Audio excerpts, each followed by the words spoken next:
So, you wish to hear the tale of how I brokered a peace between cats and dogs? Well, it is quite an enchanting tale, and one that I shall be happy to entertain you with. To understand this story, you have to go back to my youth.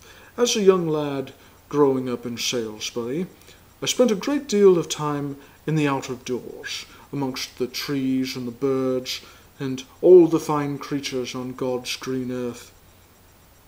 And so much time did I spend amongst the natural environment, that I began to commune with nature, and I found that the very beasts and trees began to speak to me, and in turn I began to speak to them. And when I came of age, a great wanderlust set upon me, and I had explored all that I could of the lands surrounding my family's estate, and I resolved myself to travel far and wide to discover the depth of God's creation. So I set out across the deepest, darkest, boiling seas to the highest, most frigid mountain peaks, and across the most desolate and God-forsaken deserts, through India, into China, up into Russia, and back down again to darkest Africa before returning home. And when I returned, I learned that the stories of my great adventures had spread throughout the kingdom, and people were rejoicing my name, telling of the tales of how I wrestled bears the size of elephants in Siberia with my bare hands, and how I drew up a 50-foot barracuda from the Baltic Sea with my teeth.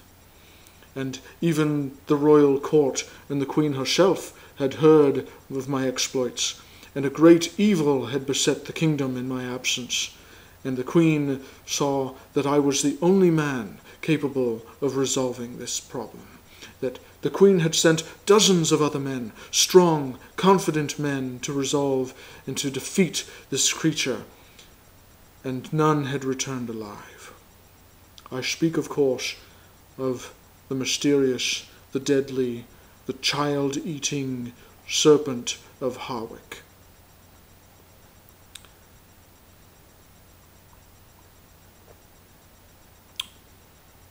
Bidding the queen farewell, and gathering what few men I trusted to me, we set out on a small boat, so small, in fact, that each man had to sleep back to back. And we set out for 139 days across the seas, never seeing land, and never once meeting the gaze of this dreadful creature, except on the 140th morning. Just as my eyes began to crack open from the morning sun, I saw the beast, its head raising above the waves, its tooth-filled maw gaping, preparing to consume us in our sleep.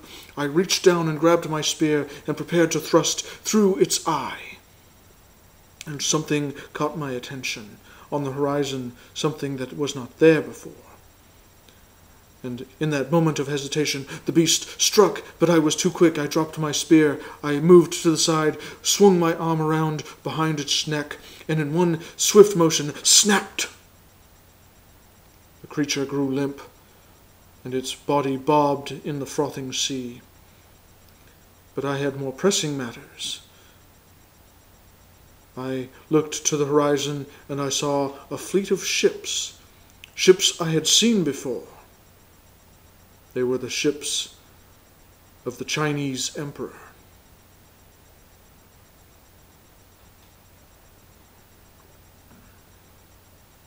And knowing the emperor as I did, having spent 2 years in his court during my travels, and knowing him not to be a temperate or patient man, I knew that this day would not end well for any man in Europe. And so, turning to my companions, I told them, any man who was not prepared to stand before the sword today, any man who would not cast himself in front of the legions of the emperor's men, should throw himself from my boat this very moment. And sadly, a few of the men did cast themselves into the North Sea, and I never saw or heard from them again.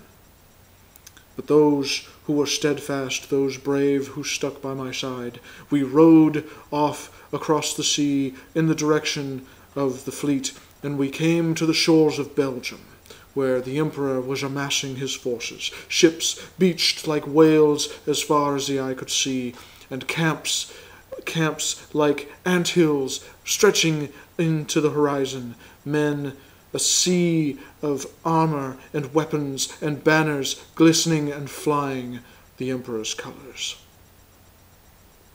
And a few of the foolish men who did not recognize me attempted to stand in my way and were struck aside with the back of my hand. One sweeping blow was all it took. The wiser of the emperor's men, those who recognized my countenance, who saw the sword that hung from my belt, engraved with the inscriptions of the kings of old, who had borne witness to the might of my sword arm, stood aside and let us pass, and we passed to Brussels. There we saw the streets were filled with bodies. Blood ran, and there was rivers upon rivers of gore.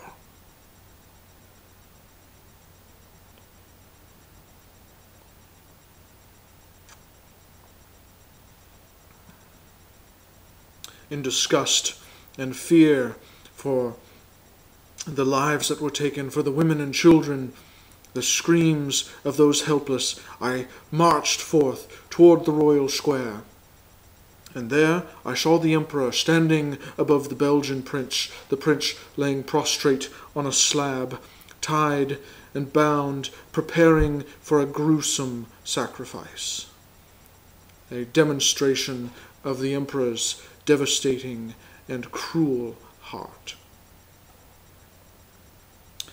And I called out to the Chinese emperor by name, and for a moment I saw the Phrygian of fear that shuddered through his body as he recognized my voice, and he turned to look at me, and for a moment I saw the desperation in his eyes.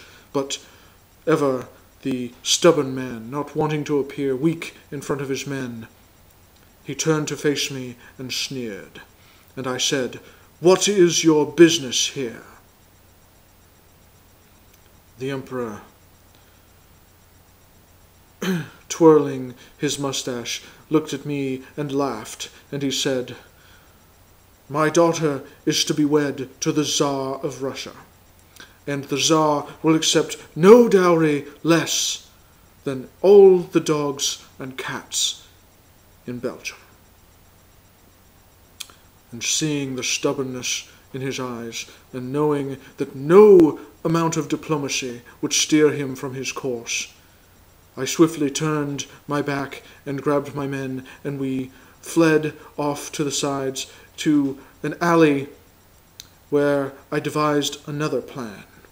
We were vastly outnumbered, though myself, strong, competent, brave as I was, and my trusted men, as much as I believed in their abilities, could simply not have stood up to the entirety of the emperor's greatest and most well-trained forces.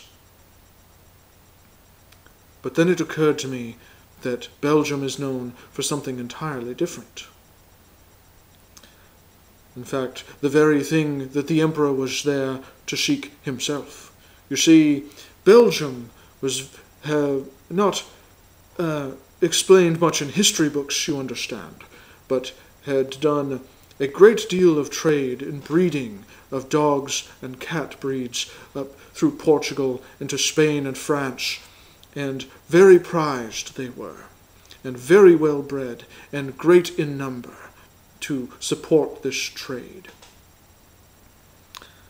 And having become friends with many circles of felines, and especially the canines of the Philippines, who I rescued a great many from their hungry masters, had taken to looking upon me like a king.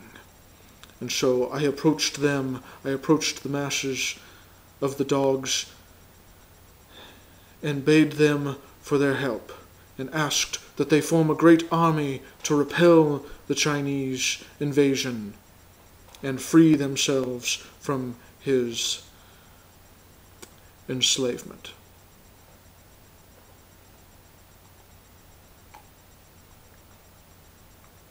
But the dogs looked upon me, and they said, "But our numbers are simply not great enough.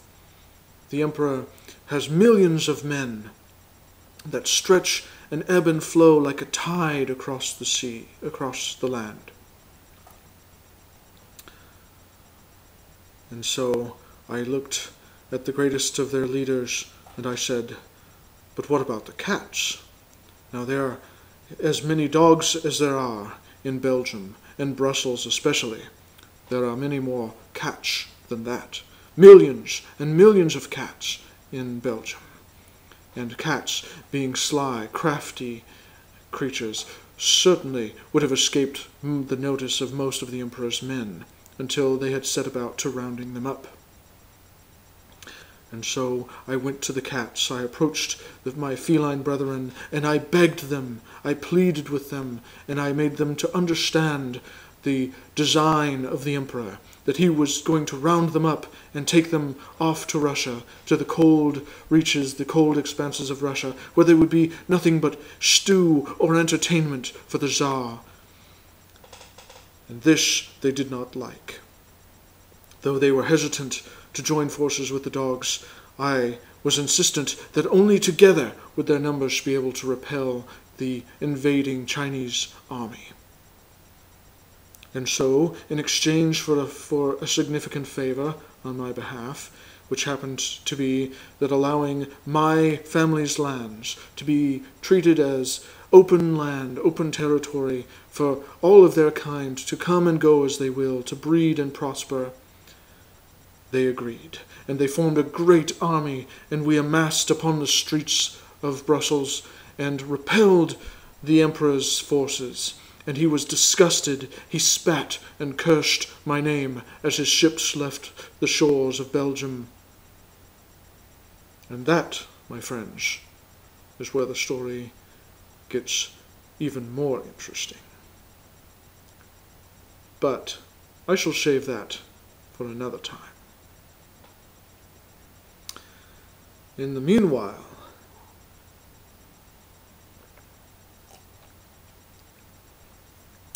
I would ask